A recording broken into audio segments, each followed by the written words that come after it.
No more blackmail. General Hospital, August 28, 2025. The morning sun filtered through the sterile white blinds of General Hospital, casting long stripes of light across the linoleum floor. Nurses bustled by, pushing carts with vital charts and medications, while the soft hum of monitors provided a steady rhythm that echoed throughout the corridors. But in room 312, the calm was deceptive. Tension hung thick in the air like a storm cloud ready to burst.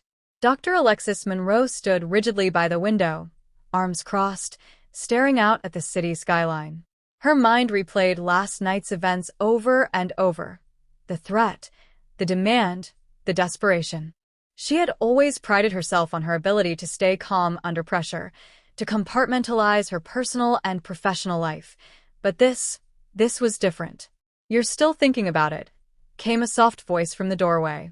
Alexis turned to see Detective Carlos Vega leaning casually against the frame, though the easy posture did nothing to disguise the worry etched on his face. "Of course I am," she replied sharply, running a hand through her hair. "How can I not? Someone is trying to ruin me, Carlos. They know everything about me. Everything. And they're not stopping." Vega pushed off the doorway, stepping into the room. "We're not going to let them. I've traced the IP address, run background checks, and I have a few leads. You're not facing this alone." Alexis exhaled slowly, her chest rising and falling in measured rhythm. "I appreciate that, but it doesn't change the fact that they could strike at any moment. Any one of my patients, my colleagues, someone could get hurt." Her gaze dropped to the floor. "And it's all because of that one mistake I made years ago. I thought I buried it. I thought it was behind me." Vega's voice softened. "Everyone has a past, Alexis. But it doesn't define you. Whoever's doing this is using it to manipulate you. That's their weakness, not yours." Before Alexis could respond, her phone buzzed violently on the desk. She snatched it up, her heart skipping a beat.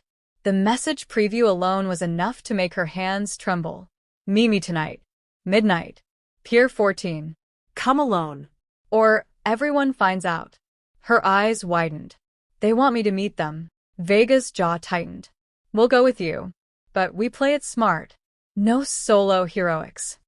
Night fell over Port Charles, and the hospital had emptied, leaving shadows to stretch across empty halls. Alexis sat in the passenger seat of Vega's unmarked car, gripping her coat tightly as the city lights reflected on her anxious face. Every few minutes, she checked her phone, as if expecting another ominous message, but the silence of the city offered little comfort. Pier 14 was deserted, save for a few seagulls squawking in the distance and the rhythmic slap of water against the wooden pilings.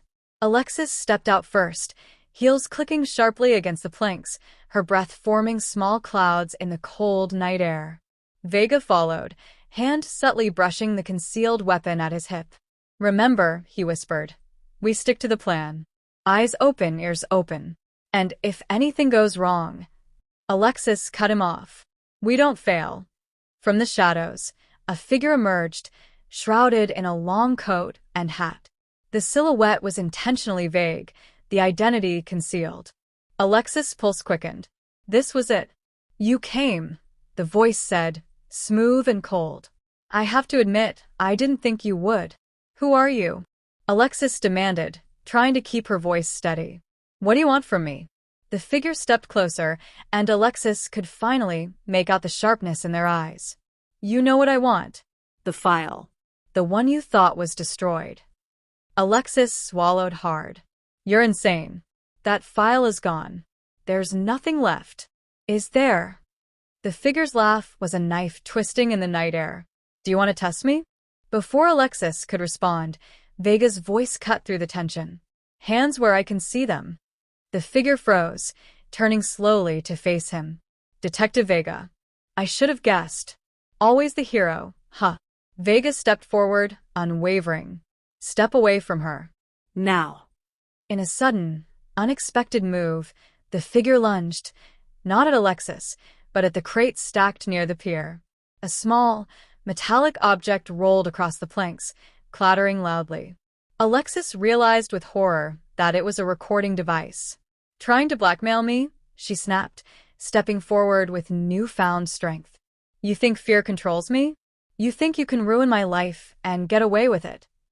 The figure paused, hesitation flickering across their face. You don't understand. I have to. No. Enough, Alexis shouted, her voice cutting through the cold night air.